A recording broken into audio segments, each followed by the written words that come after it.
You're listening to the Anthem Award-winning podcast from Rutgers Law School, The Power of Attorney. I'm your host and Dean of the Law School, Johanna Bond.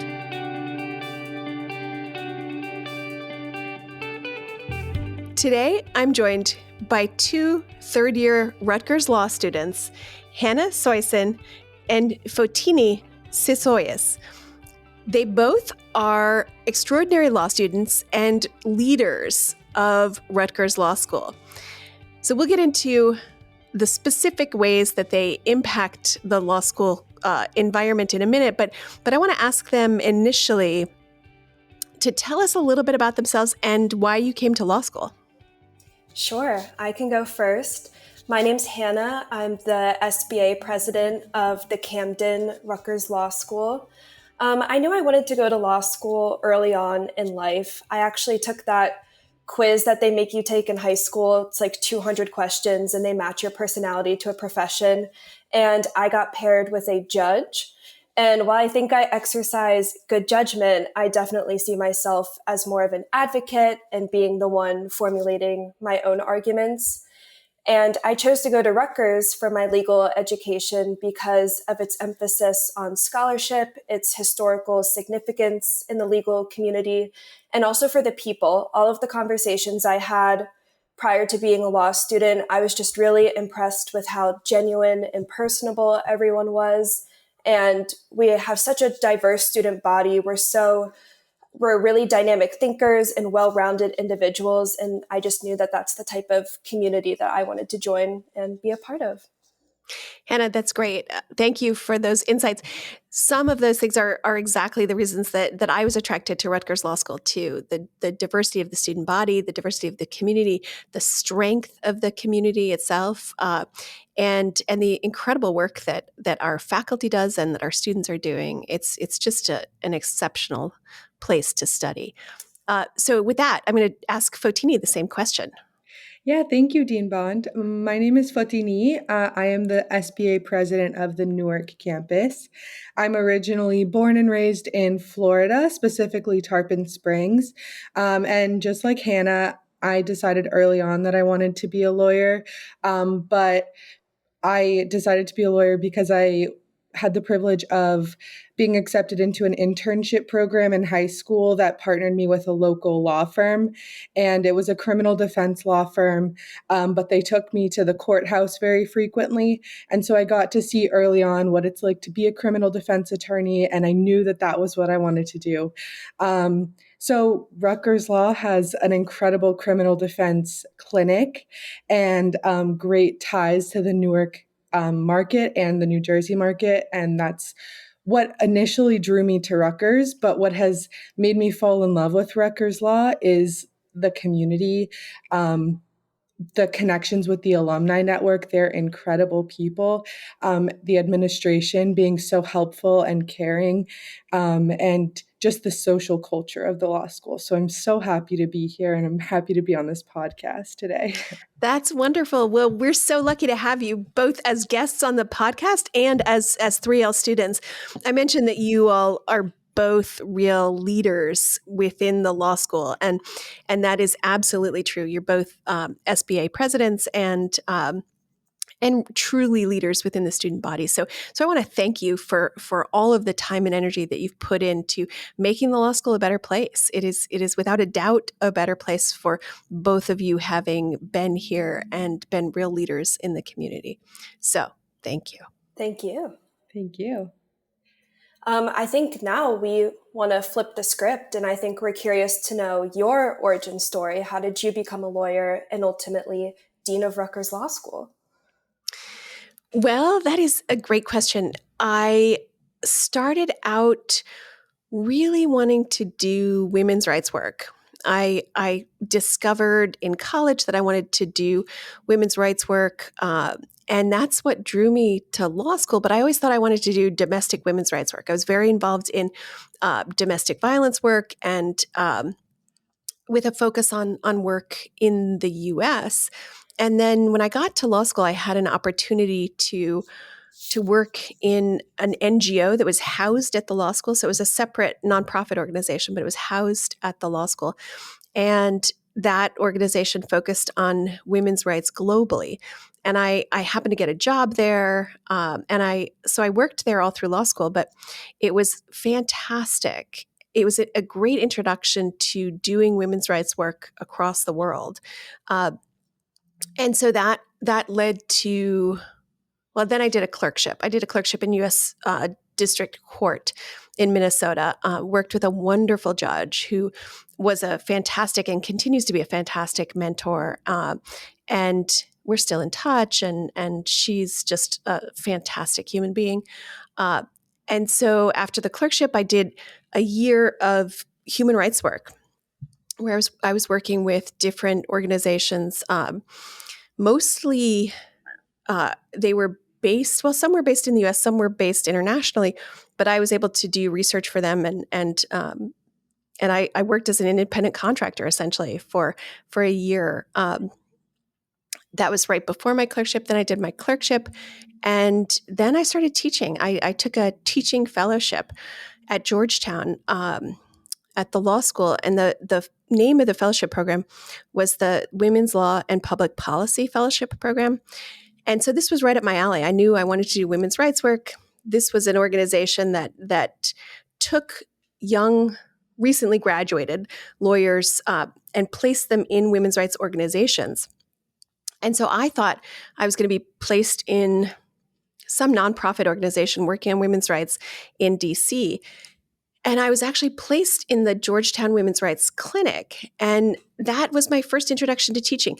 I had never really thought about teaching before that. I always thought I'd be an activist and advocate on behalf of women and women's rights. And then this opportunity at Georgetown came up. And so I worked in the International Women's Human Rights Clinic at Georgetown and started teaching there. And then I discovered that I really loved teaching. So that was my entree into academia. And I worked at Georgetown for several years, even after the fellowship, as a visiting professor. And then I went to University of Wyoming for 2 years to teach. And then I went to Washington and Lee, which is a small private law school in Virginia. And I stayed there for 15 years. So during that time, I was doing a lot of women's rights work, particularly in Tanzania, and taught a class in which I brought students to Tanzania to collaborate with local partners. And that was fantastic. And I did that multiple times while I was teaching there. But really then when I took the job at Rutgers, it felt like I was finally coming to a place that was really truly aligned with my own kinds of values around access and affordability and social justice and diversity. And so it really felt like an amazing place to land.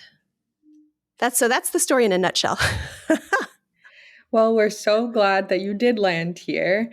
Thank you. I would like to take us back to your law school days and ask what your go-to methods of self-care were that got you through law school. Such a great question. So I should say I did a joint degree. So I did a degree in, I got a master's in public policy as well. So for me, it was 4 years. But I did 1 year of law school, 1 year of public policy school, and then I came back to the law school for my final 2 years of law school. And sometime about, probably spring of my first year of law school, I decided it was time for me to get a puppy. So I did. And it was the best thing I ever did. My parents thought I was crazy because, there were all these other demands on my time. And I thought, no, this is perfect. And it was fantastic. So I went to the pound, picked up a pound puppy, and she and I bonded, and she was my go-to for health and wellness. She was just an incredible support through law school and beyond. So she was with me for 10 years after that, but really, really important to me to have her during law school. I relate to that so much because in undergrad, I needed a self-care puppy, and I'm so glad to still have him here through law school. So, Oh, that's fantastic. That's wonderful. Yeah, it's so nice to come back from studying or work and have somebody greet you so enthusiastically and with so much love, no matter what. It just kind of turns your day around. Yeah, I did yeah. something similar. I got my cat fall of my 1L year. So it only took me like 2 months to be like, I need a Right. little fur baby. He's actually right here. Oh, yeah, I think it's a great coping mechanism. Yeah, absolutely. So, knowing that you had your puppy, what else would you go back in time to tell your past self in law school about what to expect for your legal career? Or do you have any words of wisdom that you would tell the law school version of yourself? I was always a little nervous about doing things and trying new things. It wouldn't stop me from trying new things, but professionally speaking, I had imposter syndrome big time. And I thought, it took me a while to be convinced that I could do this, that I could be a lawyer. And so I felt like all through law school I was fighting against that. And so if I could go back and tell my younger self that I had all the tools and that I had what it takes to not only get through law school but really thrive, I wish I could deliver that message and save myself a lot of angst and worry and major imposter syndrome. So if I could deliver that message to myself, I would. Totally. Yeah, I mean, we're graduating in 3 weeks, and I feel like something's still going to happen where I won't walk across the stage. But Oh no, I no, you're know, almost there. I know, we're so close. Yeah, absolutely. So you kind of touched on this earlier, but your career has taken you all over the country and really all over the world. You were a Fulbright scholar in 2001 and 2015 and have been a part of several law school faculties around the country. So what is your favorite place that you have visited and your favorite place that you have lived in? In 2014 and 2015, I had a sabbatical year, and that's when I did my Fulbright in Tanzania in the spring of 2015. But in the spring of 2014, my spouse, who's also a law professor, got a Fulbright in Chile. So we spent that entire year living 6 months in Chile and 6 months in Tanzania. And we had 3 young kids at the time, but they were game for anything and totally up for it. And they were at really great ages, with the exception of my daughter, who is a little bit young. She remembers it only really through stories and photographs. But my 2 older children were 12 and 10 at the time. So, really good time to be exposed to different places and different cultures and people.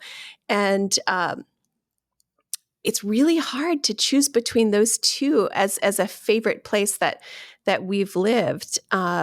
But they were both extraordinary experiences where we got to know and really become friends with a lot of people in each of those places. And it was kind of hard to leave at the end of 6 months for both Chile and Tanzania. Earlier, you mentioned my Fulbright in the earlier Fulbright, and that was around 2000, I forget exactly, but I hiked to the top of Mount Kilimanjaro during that trip, and that was really an amazing experience. Oh my gosh. Yeah, it was incredible. And it's about 4 days up and only about a day coming down because you just go down a lot faster. But it was such a fun experience and really felt like a different view of the world from on top of the mountain. So I would put that in the category of really, really extraordinary travel experiences. And I would say Chile and Tanzania are really tied for coolest places that I've lived. Wow, That that's sounds awesome. incredible. It really was. Yeah, it was really, really an amazing time. So we kind of touched on this earlier too, but I think we're curious to know what led to your decision of wanting to be a law school dean and kind of having a role beyond just teaching. That all started back when I was working at Washington and Lee in Virginia, I really loved teaching my classes, but I found myself thinking more and more about how we could improve the institution. And if we just did this differently or that differently, we could make such a difference in the lives of our students. And so that led me to want to be involved in making change within the institution. And so I think it's that impulse to sort of work towards making institutions better that led me to the administration. So I did it. I did about 4 years as associate dean for academic affairs at Washington and Lee, and there it's a very small law school. It's a very small faculty and a very small administration. So I was really part of a 3-person team leading the law school. There was the dean, there was me as associate dean for academic affairs, and there was an associate dean for finance and administration. And the 3 of us were a great team, and we sort of led the law school. And I learned so much during those 4 years, but there was more I wanted to do. And so I thought, really the way to have an impact on an institution is to be a real leader within that institution. So I decided it was time to look for a deanship. And I grew up in New Jersey. So I've always had a very special place in my heart for New Jersey and for Rutgers. And so when the deanship came open and I was looking around, as I mentioned earlier, there were so many things about Rutgers that really appealed to me and appealed to my sense of values. And Rutgers Law School really aligns well with what I think law schools should be doing and focusing on, and how they should be preparing students to be real change makers in the world. So, as I said, it was a fantastic place to land, and I've loved my first year. Not quite done with the first year yet, but it's been amazing so far. Absolutely. And I think sorry, I cut you off. I think we can really relate to what you're saying because, that's the reason why we wanted to be active in the SBA. I really enjoy being a liaison between the students and the faculty. And, I don't like complaining about things if I don't have a role in trying to fix them. So yes. Exactly. Yes. I can totally relate to that. Yeah. Yes. And that's why, I'm so appreciative of you really being open to the students and, attending our events. I'm sure it's hard to split your time between Camden and Newark, but we're really grateful for your presence on both campuses. Thank you so much. That is truly the hardest part of my job. I've loved so much of it. And the hardest thing for me is not being able to be everywhere all at once. And, it's, I spend 50% of my time on the Camden campus, probably a little bit less than that because I'm in New Brunswick occasionally, but, less than 50% of my time in Camden, less than 50% of my time in Newark, and then a little bit of my time in New Brunswick. So it's just impossible to go to all the things that I want to go to and to participate in the way that I would love to participate. But I really do think that the move toward a single executive dean makes a lot of sense for this institution. It's sort of the final stage of the merger. So it makes sense, but it just means that I'm on the highway quite a bit, driving between campuses. But fortunately, I strategically decided to make my home almost right in between.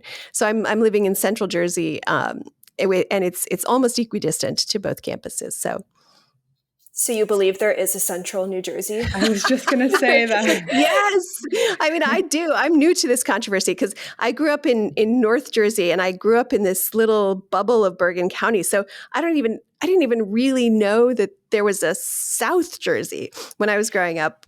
So it's been a lot of lessons around South Jersey and Central Jersey since I've been back. But I actually do think there's a Central Jersey. How about you two? What do you think? So I'm from Florida. I don't know that I have the right to discuss, but I do personally think there's a Central Jersey. Yeah, I mean, it makes sense. I'm a Philly girl, so I also put my hands in the air and just listen. But right. But I think I agree with you. Okay, so sports teams, do you root for any New Jersey sports teams or Philly sports teams? I ironically have always been a Giants fan for literally no reason. I think I just kind of liked the whole thing. That's great. So it was a seamless transition. Fantastic. How about you, Hannah? I'm a little different. My parents are from Pittsburgh, so I grew up a Steelers fan. Right. But I do tend to like the Phillies more than the Pirates. So I don't know if that makes me like a team hopper or whatever, but No, that's okay. I'm just there for the hot dogs. Yeah. Yeah, right. No, Phillies is good. That's New Jersey adjacent. We'll take it. Cool. Well, kind of on the topic of exploring New Jersey, we were wondering if within this first full year of your deanship, if you've gotten to explore the areas surrounding either of the law school campuses. And if so, could you tell us a little bit about your favorite places to eat around each of the law school campuses? Oh, this is going to be so hard for me because I do love food. I love exploring new restaurants, and I have had some wonderful meals both in Newark and in Camden, Philadelphia. But I will honestly tell you that I haven't spent as much time exploring each of those cities as I would have liked.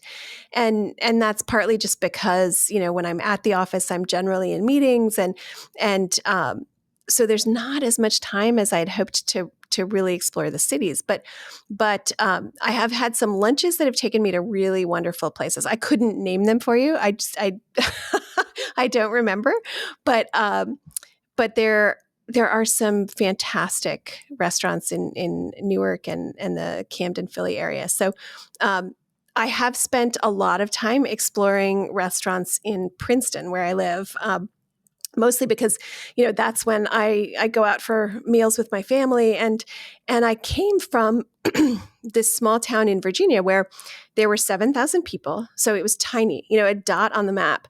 And we knew the same 4 restaurants. We knew the menus by heart. And it was so exciting every time you went to a different city. And now I feel like I live in a place where every day I've got options for eating. And I'm like a kid in a candy store. It's ridiculous. Yeah, Princeton is probably one of my favorite parts of New Jersey for sure. Yeah, it's nice. And the other place, to your question, the other place that I brought my family very early on was down the shore. I grew up going to Point Pleasant, and I guess it was mostly Point Pleasant. That's just where, kids from my high school went. And it's the northern part of the shore anyway. And so pretty soon after we moved here, I said, okay, we've got to go check out the shore. And so I think I brought them to Seaside Heights at that point, just as an introduction to the Jersey Shore, and it was fun. We had a blast. But that's I think a really unique part of New Jersey's culture. So I wanted them to see it. Yeah, Seaside Heights is amazing. Probably my favorite part of the shore too. Close second is Asbury Park, of course. I haven't spent enough time in Asbury Park, so I'm gonna have to check it out this summer. Yeah, it's really cool and artsy. Yeah, that's great. Do you all have any other shore recommendations? Because I'm going to spend some time exploring this summer. I actually haven't been to too many, but my best friend growing up had a house in Avalon, so I would go there and go to the Stone Harbor shops during the day and like the beach in the afternoon. And it was nice. It's a little bit more quiet, so it's more peaceful if you want like a chill day. Right. Yeah, that. My perspective has changed a little bit since high school, so I'm much more looking for a chill day than I was on the boardwalk in high school. Yeah, that's why I like Seaside Heights, because it has all of the different beaches. So like some of them are so small and so private. I love it. It's nice. But yes, going back to my initial question, have you at least gotten to try a La Cocina empanada? We had some yesterday at Unity Day. Yes, I should have mentioned La Cocina. Yes, absolutely. I do. I love their empanadas. Yeah. They're unbeatable. Love a good La Cocina empanada. Absolutely. Yeah. So I think a question I have is, I think the legal industry is really booming with more women. And I know at least in Camden, I do think my graduating class is dominated by women. Maybe I'm wrong on that, but I think we're about 53% women. But still, I, as a young woman, sometimes get intimidated about the male-dominated field I'm about to enter. So I'm just curious if you ever had any professional experiences where you felt like you were not respected because of your gender, if there were any just like challenges you faced as a woman in the legal industry. Oh, absolutely. I mean, sadly, I think that those challenges still exist, and you all will probably experience something like that, but hopefully not too frequently. But I had people tell me that they assumed I didn't want a higher position because I had kids. I had young kids, and I thought, that's a decision I get to make. You shouldn't make that for me just because I have young kids. And so things like that, where I definitely felt like there was a glass ceiling, and there were certain assumptions about me based on gender, and family responsibilities too. So for a long time, I didn't talk about my kids at work at all. I just, I thought that's gonna cause people to view me as primarily a mother and not a lawyer or a law professor. And I just thought at that early stage in my career, I didn't want that. I thought it would be an impediment to progress. So yes, there are definitely those times where I've sort of had to adjust my own behavior or thinking, because there were those hurdles. And I wish I could say that it's 100% better. I do think we're making progress, but I I say that with some hesitancy now that we've had some regression in terms of Supreme Court jurisprudence around women's rights, certainly around reproductive justice, and so there. It's sort of like 2 steps forward, 1 step back. So I think we're making progress. It feels woefully slow to me, but I hope that you all will have all kinds of opportunities and not experience tremendous sexism when you're out in the working world. But the realist in me says you'll probably experience some. Yeah, probably, if we're all being realistic. Yes, right. But I know. it is leaders like you and hopefully leaders like us who will change that narrative. So we can only hope for, Right. a better tomorrow, as cliche as that sounds. I No, would like Fotini, you're to. absolutely right. I totally subscribe to that view. I mean, I'm ridiculously optimistic, but I think if you're really committed to social change, you have to be somewhat optimistic. You have to believe that all of the advocacy and all of the efforts towards law reform and everything will be worth it in the end. So there's a certain amount of optimism that I think just comes from being an activist. I think, quote, ridiculous optimism is what is necessary for good change. So that's Yes, agreed. not at all a bad thing. But I would like to continue the conversation of diversity in the legal field. And I'd like to ask how you plan to keep empowering minority students at Rutgers Law School. One of the things that drew me to Rutgers Law School is the minority student program on both campuses, both in Newark and in Camden. And I think that Rutgers Law School is a national model in terms of, excuse me, how we should be supporting and learning from diverse students, and we have an incredible diversity in within our law school population, and that includes racial and ethnic diversity, gender diversity, LGBTQ plus diversity, first gen diversity, life experience diversity. It's such a rich collection of human beings.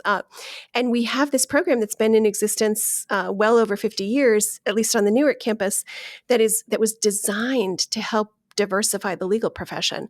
And through those efforts over the last 50 plus years, there has been major progress that we can point to as a direct result of the MSP program. That's our minority student program. And it's partly because we are intentionally creating community for students in the MSP program, and providing work opportunities, study academic opportunities, and just generally creating a supportive community. And that has enriched the law school community for every single person, including those outside of the MSP program. It's just a really tremendously enriching program. So I think that continuing to support that program and to expand it in ways that make sense for the institution and for the students is always going to be one of my priorities. I just think it's a signature program of the law school, and one that we should feel very proud of. And I certainly feel very, very proud of. So that's Yeah, one way. And then I think, just to add to that, I think thinking creatively about our admissions process in light of the Supreme Court's recent jurisprudence, I think it's on everybody's mind. Sort of how do we continue our commitment to diversifying the legal profession, diversifying our community here in light of new constraints. So that commitment is there; it's very strong, and I'm excited to see where we go with it. Yeah, that's amazing. As a member of the minority student program, I can attest from the inside that it is as amazing as it seems on the outside. And so, yeah, thoughts of expansion and more support for the MSP program are always so needed.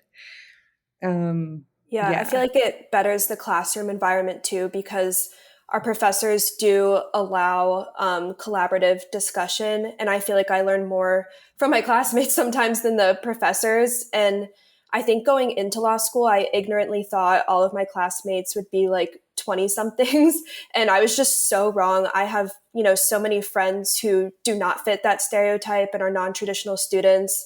The Camden's SBA secretary, he was actually a professor for many years and went to law school Wow. to learn. I think he was a philosophy professor, and he went back to law school to learn more just about, like what you said, the jurisprudence of new Supreme Court decisions. And he's really interested in governance and constitutions, and just wanted to gain a better understanding. And we're just so inclusive. Like, he comes out like with his wife to parties and, like happy hours and stuff like that. And just people like him are such a crucial part to my experience at Rutgers and also my education. I'm so glad you mentioned that, Hannah. Yeah, that's a great example of somebody who comes with really rich life experience and brings a new perspective to conversations about the law and jurisprudence. And incidentally, in Camden, I'm sure you know this, Hannah, but Fotini may not. There is a law and philosophy program where there's a really strong emphasis on the intersection of law and philosophy. So I'm not surprised that we attract people who are interested in thinking about philosophy and the law. We have some really strong faculty members who have made that their career. So it's a great place to be, just in terms of intellectual stimulation. Yeah, I Absolutely. didn't know about that program. That sounds incredible.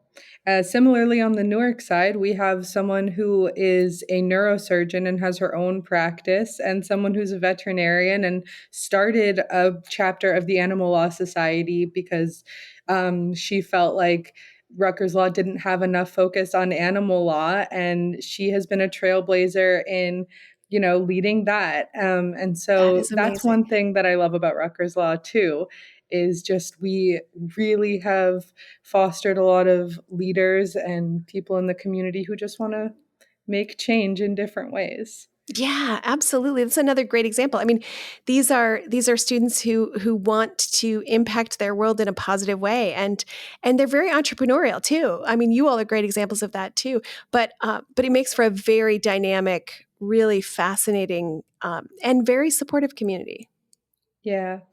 Along those same lines, just seeing the Newark community at large and connecting with them is something that's so incredible about specifically being a Newark campus student.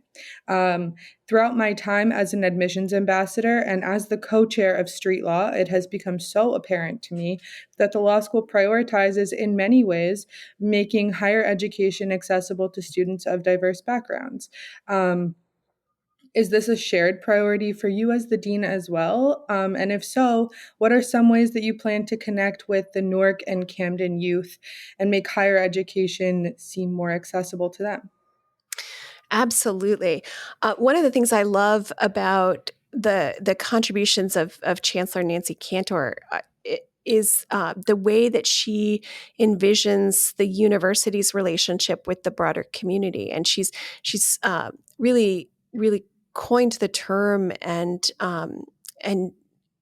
brought it to life, the term anchor institution. And so the way that we think about the university as it relates to the broader community is as an anchor that it provides not only support, but also it's a two-way street. And we learn so much from our interactions with the community. And so looking at that relationship as mutually beneficial is really important in terms of thinking about the university as an anchor institution that has the potential to provide a lot of financial opportunity to the broader community. And so I do think about the law school in those terms. And I have begun to think about how to develop some Newark specific and Camden specific scholarships that will really open a pathway to students from the Newark area and the Camden area to law school. I mean, this is our constituency. We are the public law school of New Jersey. This is who we serve. And so really creating pathways for students who may not otherwise consider themselves potential lawyers, but having those conversations early on that might open the door for them to think of themselves as future lawyers. So we're continuing to think and build in that area, but I think it's critically important, and I really value our relationship with our broader community in a way that really resonates with the anchor institution concept. So it's a priority for me. I think that we have so much to learn too from our community partners. One of the ways that the law school does that is through its clinics. When we are providing a needed legal resource to community members through our clinical program, we're serving the community, but we're also teaching our students and educating our students and teaching our students how to be empathic lawyers and client-centered lawyers who really understand the client's objectives and also the client's journey. And so, those are the values that we're teaching, and we're sort of using this vehicle of clinical service to do that. But it's also a way to give back to the community in really important ways and serve the community in ways that, it's currently being underserved. So I think that our relationship to the community is sort of central to who we are. Yeah, thank you so much, Dean Bond, for explaining all of your plans and for agreeing that the Newark community specifically and the Camden community and connection with them is so incredibly important. Here at the Newark campus, yesterday we planned Unity Day, and it was supposed to be a way for the law school community to come together and celebrate the school year and getting close to the end. And because it was such a beautiful day, we decided to move it outside.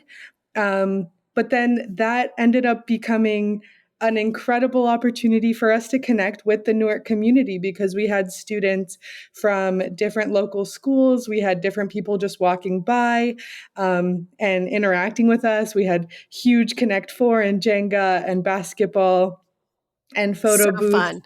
And it was a really great time. And it really, reminded me of one of the reasons why I came to Rutgers Law, which is because of the incredible Newark community.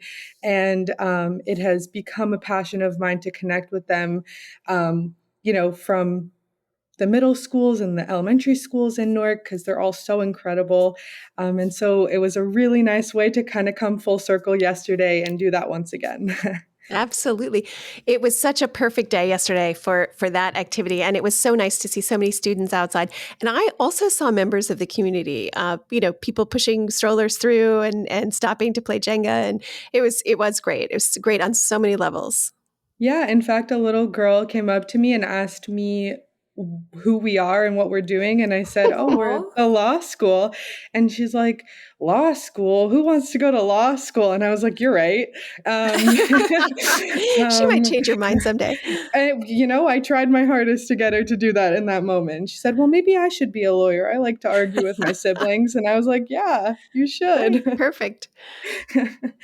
But anyways, speaking of Rutgers Law School, that's why we're here. I would like to finish us off and ask what you think the strengths of Rutgers Law School are that have stood out to you in your first year as dean. And what is one thing you've come to appreciate about the Rutgers Law School student body in your time as dean? Wow, there's so many things running through my head right now because there are so many things that I have discovered are real strengths of this place. And as I said, I've had a wonderful first year, and it has been full of all of these discoveries. All of the things that I suspected would be true about the mission of the law school and the focus on students has been true, and I've tried to really live and breathe that sense of student centeredness. The emphasis on using the law either through public service or through a corporate law career that involves pro bono work, or a public interest career that's focused on social justice. There are certain values that we know we're exposing our students to, and frankly, a lot of students come in with those values. But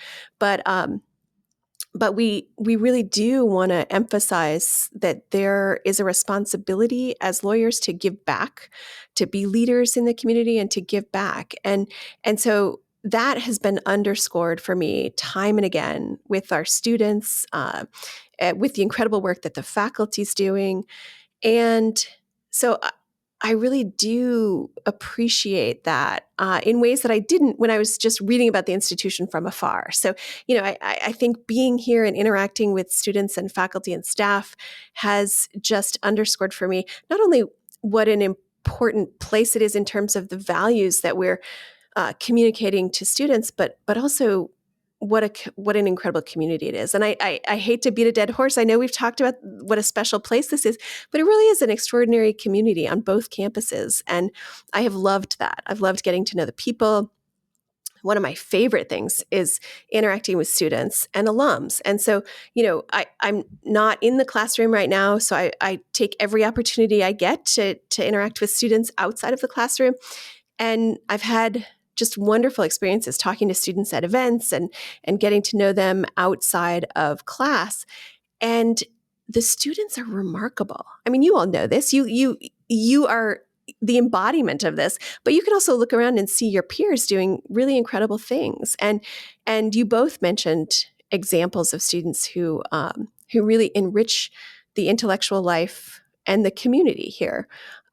And so every time I get to talk to students, I love it. When I go out and meet alums, I love it because they're alums out in the world. They're using their Rutgers law degree in all kinds of really fascinating and fantastic ways. So I get really energized when I talk to our students or our alums, and I really appreciate the fact that students feel a connection to Rutgers Law School, and they want to maintain that connection. And so, I have had really great experiences with alums who want to give back to the institution, and that may be through mentoring a current student. It may be through coming to a class to give a talk.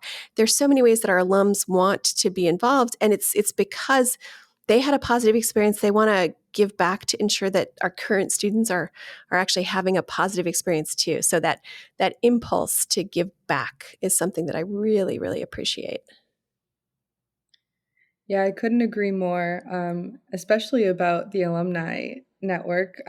Every time I get to interact with alumni, it's just really incredible to see, one, what I could be in the future, and to kind of have a role model for what I should be doing when I go out into the field and how I should be connecting with Rutgers Law students, but also because they do so much for us.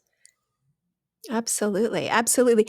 Well, and I know you both well enough to know that you all are going to go out into the world and be exactly that kind of alum that, that works hard to stay connected with us, which I'm sure you will do. And I truly appreciate, and that you'll look for ways to give back. I have no doubt in my mind, you all are extraordinary law students. You will be extraordinary attorneys. And I look forward to following your path in years to come. Thank you so much for much. that. I personally can't imagine a world in which I'm not connected with Rutgers Law School. It has done so much for me, and winding down my law school career is both bitter. It's been bittersweet because I just love it so much. That's so good to hear. I'm so glad. Well, that was personally all the questions I had for you. Okay, great. Thank you so much for answering them. Absolutely. It was so fun to talk to both of you. And I want to thank you for taking the time to chat with me on the podcast today. And I also want to say congratulations to each of you with your upcoming graduation. You all have worked hard and earned this, and I wish you all the best and great success to come. Thank you so much. Yeah, absolutely. Take care. The Power of Attorney is a production of Rutgers Law School. With 2 locations just minutes from New York City and Philadelphia, Rutgers Law offers the prestige and reputation of a large, nationally known university with a personal, small campus experience. Learn more today by visiting us at law.rutgers.edu.